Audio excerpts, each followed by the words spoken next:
कल्पना कीजिए, आप अंतरिक्ष के अनंत शून्य में तैर रहे हैं। चारों ओर असीम अंधकार है, न कोई दिशा है, न कोई सीमा, न ऊपर न नीचे, केवल मौन। और उसी मौन के भीतर एक ऐसा क्षेत्र है जिसे देखा नहीं जा सकता, छुआ नहीं जा सकता, पर उसका प्रभाव इतना शक्तिशाली है कि पूरा ब्रह्मांड उसके आगे झुक जाता है। ये कोई कल्पना नहीं, कोई मिथक नहीं, यह विज्ञान की सबसे कठोर और रहस्यमय सच्चाई है, जिसे हम ब्लैक होल कहते हैं। मानव इतिहास में शायद ही कोई ऐसी वस्तु रही हो जिसने हमारे अस्तित्व, हमारे समय और हमारी वास्तविकता की परिभाषा को इतनी गहराई से चुनौती दी हो। ब्लैक होल कोई साधारण खगोलीय पिंड नहीं है। यह न तो ग्रह है न तारा, बल्कि एक मरे हुए तारे की अंतिम अवस्था है। जब कोई अत्यंत विशाल तारा अपने जीवन के अंत में पहुंचता है और उसके भीतर चल रही नाभिकीय अभिक्रियाएं समाप्त हो जाती हैं, तब वह तारा अपने ही भार को संतुलित नहीं कर पाता। उसका गुरुत्वाकर्षण उसे भीतर की ओर खींचने लगता है। यह पतन इतना तीव्र होता है कि तारा स्वयं में ही ढह जाता है और उसी क्षण जन्म लेता है। एक ऐसा बिंदु जहां द्रव्यमान अनंत हो जाता है और आकार लगभग शून्य, इसे ही सिंगुलैरिटी कहा जाता है। सिंगुलैरिटी के चारों ओर एक अदृश्य सीमा होती है, जिसे घटना क्षितिज कहा जाता है। यह वह अंतिम सीमा है जिसे पार करने के बाद कोई भी वस्तु, कोई भी कण, कोई भी तरंग और यहाँ तक कि प्रकाश भी वापस नहीं लौट सकता। यही कारण है कि ब्लैक होल काला दिखाई देता है, क्योंकि वह प्रकाश को भी निगल जाता है। यदि कोई अंतरिक्ष यात्री धीरे धीरे ब्लैक होल के पास पहुंचे, तो बाहर से देखने वाला व्यक्ति उसे घटना क्षितिज के पास स्थिर होता हुआ देखेगा, मानो समय उसके लिए रुक गया हो। परंतु स्वयं उस यात्री के लिए समय सामान्य रूप से चलता रहेगा। यहाँ समय दो अलग अलग वास्तविकताओं में बंट जाता है, और यहीं से हमें यह समझ में आता है कि समय कोई स्थिर अवधारणा नहीं, बल्कि गुरुत्वाकर्षण से गहराई से जुड़ा हुआ एक अनुभव है। अल्बर्ट आइंस्टीन ने अपने सामान्य सापेक्षता सिद्धांत में बताया था कि जहाँ गुरुत्व अधिक होता है, वहाँ समय धीमा हो जाता है, और ब्लैक होल के पास गुरुत्व इतना अधिक होता है कि समय लगभग ठहर जाता है। यहाँ भूत, वर्तमान और भविष्य अलग अलग नहीं रहते, बल्कि एक ही क्षण में सिमटने लगते हैं। जैसे जैसे कोई वस्तु ब्लैक होल के भीतर गिरती है, वैसे वैसे उसकी गति बढ़ती जाती है और उसी के साथ बढ़ता जाता है।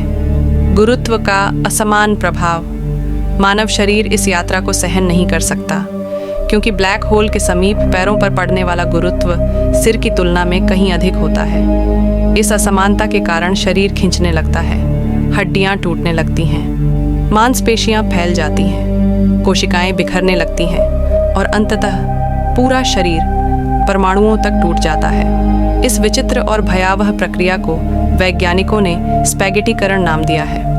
परंतु प्रश्न यह है कि क्या यहीं सब कुछ समाप्त हो जाता है? क्या ब्लैक होल पूर्ण मृत्यु है, या फिर यह किसी नए अस्तित्व की शुरुआत है? यही वह बिंदु है जहां विज्ञान और दर्शन एक दूसरे के निकट आते हैं। सिंगुलैरिटी वह स्थान है जहां हमारे सभी भौतिक नियम विफल हो जाते हैं। यहाँ गुरुत्व अनंत है, घनत्व अनंत है और समय का कोई अर्थ नहीं रह जाता। हमारे पास आज तक ऐसा कोई सिद्धांत नहीं है जो सिंगुलैरिटी को पूरी तरह समझा सके। क्वांटम भौतिकी और सामान्य सापेक्षता दोनों ही यहाँ असहाय हो जाती हैं। कुछ वैज्ञानिक मानते हैं कि ब्लैक होल केवल विनाश नहीं है, बल्कि वे द्वार हो सकते हैं, एक ऐसी सुरंग जो एक स्थान को दूसरे स्थान से जोड़ती है। इन्हें वर्महोल कहा जाता है। यदि वर्महोल वास्तव में अस्तित्व में है, तो संभव है कि ब्लैक होल किसी अन्य ब्रह्मांड का प्रवेश द्वार हो। शायद जो वस्तु यहाँ समाप्त होती है, वह कहीं और किसी नए रूप में जन्म लेती है। इसी संदर्भ में आता है सूचना विरोधाभास।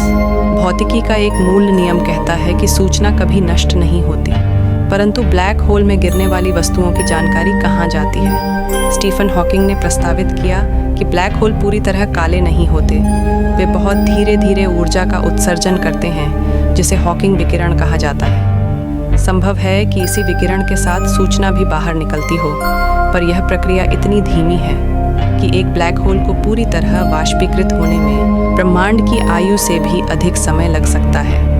अब एक और अत्यंत विचलित करने वाला विचार सामने आता है। कुछ वैज्ञानिकों का मानना है कि हमारा पूरा ब्रह्मांड स्वयं एक विशाल ब्लैक होल हो सकता है। हम जिस विस्तार को देखते हैं, वह शायद अंदर की ओर गिरने की प्रक्रिया है। यदि यह सत्य है तो हम कभी बाहर नहीं जा सकते, क्योंकि हम पहले से ही भीतर हैं। यदि समय समाप्त हो सकता है, यदि स्थान मुड़ सकता है, यदि वास्तविकता स्वयं टूट सकती है, तो फिर मानव जीवन का अर्थ क्या है? शायद ब्लैक होल हमें यह सिखाते हैं कि ब्रह्मांड हमसे कहीं अधिक विशाल और रहस्यमय है, और शायद इसी सीमित जीवन में अर्थ खोजने की कोशिश ही हमारी सबसे बड़ी यात्रा है। यह कहानी केवल ब्लैक होल की नहीं है, यह कहानी मानव जिज्ञासा की है, और यह यात्रा अभी समाप्त नहीं हुई है, क्योंकि हर उत्तर एक नया प्रश्न जन्म देता है, और जब तक प्रश्न जीवित हैं तब तक खोज भी जीवित। ब्लैक होल की इस कहानी को यहीं समाप्त मान लेना सबसे बड़ी भूल होगी, क्योंकि जिस क्षण हमें लगता है कि हमने किसी रहस्य को समझ लिया है, उसी क्षण वह रहस्य और अधिक गहरा हो जाता है। अब कल्पना कीजिए, आप घटना क्षितिज को पार कर चुके हैं, वह सीमा जिसे पार करने के बाद लौटना असंभव है। इस बिंदु के बाद कारण और परिणाम की हमारी सामान्य समझ टूट जाती है। यहाँ जो कुछ भी घटित होता है वह बाहरी ब्रह्मांड तक कभी सूचना के रूप में नहीं पहुँच सकता। ब्लैक होल का आंतरिक संसार हमेशा के लिए छिपा हुआ है, परंतु विज्ञान अंधकार से डरकर रुकता नहीं। वैज्ञानिक गणित की भाषा में उस अज्ञात को समझने का प्रयास करते हैं, और गणित हमें बताता है कि ब्लैक होल के भीतर स्थान और समय अपनी भूमिकाएं बदल लेते हैं। हमारे लिए समय आगे की ओर बहता है, लेकिन ब्लैक होल के भीतर सिंगुलैरिटी की ओर गिरना समय की तरह अनिवार्य हो जाता है। आप चाहकर भी रुक नहीं सकते। जैसे हम भविष्य में जाने से बच नहीं सकते, वैसे ही वहाँ सिंगुलैरिटी से कोई नहीं बच सकता। यह विचार भयावह है, क्योंकि इसका अर्थ है कि ब्लैक होल के भीतर स्वतंत्र इच्छा का अस्तित्व ही समाप्त हो जाता है। हर कण, हर ऊर्जा, हर संभावना एक ही दिशा में बह रही होती है। सिंगुलैरिटी की ओर अब प्रश्न उठता है, यदि सब कुछ सिंगुलैरिटी में समा जाता है तो वहाँ वास्तव में होता क्या है? क्या सिंगुलैरिटी सच में एक बिंदु है, या फिर यह हमारे अधूरे ज्ञान की सीमा है? कई वैज्ञानिक मानते हैं कि सिंगुलैरिटी वास्तव में अस्तित्व में नहीं होती, बल्कि यह इस बात का संकेत है कि हमारे भौतिक नियम यहाँ आकर टूट जाते हैं। जैसे कभी न्यूटन के नियम प्रकाश की गति को समझाने में असफल हो गए थे, वैसे ही आज की भौतिकी ब्लैक होल के भीतर की वास्तविकता को समझाने में असहाय है। यहीं से क्वांटम गुरुत्वाकर्षण का विचार जन्म लेता है, एक ऐसा सिद्धांत जो क्वांटम भौतिकी और सामान्य सापेक्षता को एक सूत्र में बांध सके। यदि ऐसा सिद्धांत कभी पूर्ण हुआ तो संभव है कि सिंगुलैरिटी अनंत घनत्व का बिंदु न होकर एक अत्यंत सघन लेकिन सीमित अवस्था हो।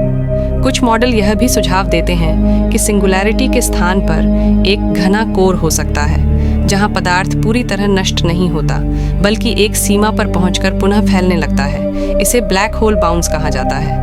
यदि यह सही है तो हर ब्लैक होल एक नए ब्रह्मांड का बीज हो सकता है। इस दृष्टि से हमारा स्वयं का ब्रह्मांड भी किसी अन्य ब्रह्मांड के ब्लैक होल के भीतर जन्मा हो सकता है, जिसे हम बिग बैंग कहते हैं। शायद वह किसी और वास्तविकता में किसी तारे की मृत्यु थी। यह विचार मानव सोच को झकझोर देता है, क्योंकि इसका अर्थ है कि जन्म और मृत्यु केवल स्थानीय घटनाएं हैं, ब्रह्मांडीय स्तर पर वे एक अनंत चक्र का हिस्सा हैं। अब हॉकिंग विकिरण की ओर लौटते हैं। जब स्टीफन हॉकिंग ने यह बताया कि ब्लैक होल पूरी तरह काले नहीं होते, बल्कि धीरे धीरे ऊर्जा उत्सर्जित करते हैं, तो उन्होंने ब्लैक होल की परिभाषा ही बदल दी। इसका अर्थ यह है कि ब्लैक होल भी अमर नहीं होते। वे अरबों खरबों वर्षों में धीरे धीरे वाष्पीकृत हो सकते हैं, और जब अंतिम क्षण आता है तो ब्लैक होल बिना किसी विस्फोट के शांत रूप से समाप्त हो जाता है। अब सबसे बड़ा प्रश्न उठता है, यदि ब्लैक होल समाप्त हो सकता है तो उसमें समाई हुई सारी जानकारी का क्या होता है? क्योंकि भौतिकी का मूल नियम कहता है कि सूचना कभी नष्ट नहीं होती। यही सूचना विरोधाभास है। इसे समझाने के लिए वैज्ञानिकों ने होलोग्राफिक सिद्धांत का प्रस्ताव दिया, जिसके अनुसार सारी जानकारी घटना क्षितिज की सतह पर संग्रहित हो सकती है। इसका अर्थ यह भी हो सकता है कि हमारा पूरा ब्रह्मांड एक विशाल होलोग्राम है, जहां 3 आयामी वास्तविकता 2 आयामी सूचना से प्रकट होती है। अब सवाल उठता है, जब ब्लैक होल दिखाई ही नहीं देते तो हम जानते कैसे हैं कि वे मौजूद हैं? हम उन्हें सीधे नहीं देखते, बल्कि उनके प्रभाव देखते हैं। जब कोई तारा किसी अदृश्य वस्तु के चारों ओर असामान्य गति से घूमता है, जब गैस एक अदृश्य केंद्र की ओर गिरते हुए अत्यधिक ऊर्जा छोड़ती है, जब दो ब्लैक होल आपस में टकराते हैं और अंतरिक्ष समय में तरंगें पैदा करते हैं, जिन्हें गुरुत्वाकर्षण तरंगें कहा जाता है। 2015 में मानव ने पहली बार इन तरंगों को मापा और उसी क्षण ब्लैक होल केवल सिद्धांत नहीं रहे, बल्कि मापी गई वास्तविकता बन गए। उस पल मानवता ने समय और स्थान को कंपन करते हुए महसूस किया। अब भविष्य की ओर देखें। हम ब्लैक होल का अध्ययन क्यों करते हैं? क्योंकि वे हमें ब्रह्मांड के चरम नियमों को समझने का अवसर देते हैं, जहां गुरुत्व, घनत्व और ऊर्जा अपनी अधिकतम सीमा पर होते हैं। ब्लैक होल प्रकृति की प्रयोगशालाएं हैं। यदि हम उन्हें समझ लेते हैं तो संभव है कि हम समय की प्रकृति, ऊर्जा के नए स्रोत और ब्रह्मांड के अंतिम भाग्य को समझ सकें। लेकिन शायद सबसे महत्वपूर्ण बात यह नहीं है कि ब्लैक होल क्या है, बल्कि यह है कि वे हमें हमारे बारे में क्या सिखाते हैं। वे हमें याद दिलाते हैं कि ज्ञान की कोई अंतिम सीमा नहीं। हर उत्तर एक नए प्रश्न को जन्म देता है और हर खोज हमें यह बताती है कि हम इस विशाल ब्रह्मांड में कितने छोटे हैं। फिर भी यही छोटी सी चेतना सितारों की मृत्यु को समझने का साहस रखती है, अंधकार में झांकने का साहस रखती है और उसी अंधकार में अर्थ खोजने की कोशिश करती है। शायद ब्लैक होल का सबसे बड़ा रहस्य यह नहीं है कि उनके भीतर क्या है, बल्कि यह है कि वे हमें सोचने पर मजबूर करते हैं। हम कौन हैं, हम यहाँ क्यों हैं और इस अनंत यात्रा में हमारा स्थान क्या है? और जब तक ये प्रश्न जीवित हैं, तब तक मानव जिज्ञासा भी जीवित रहेगी, क्योंकि खोज कभी समाप्त नहीं होती, वह केवल नई दिशाएं बदलती रहती है।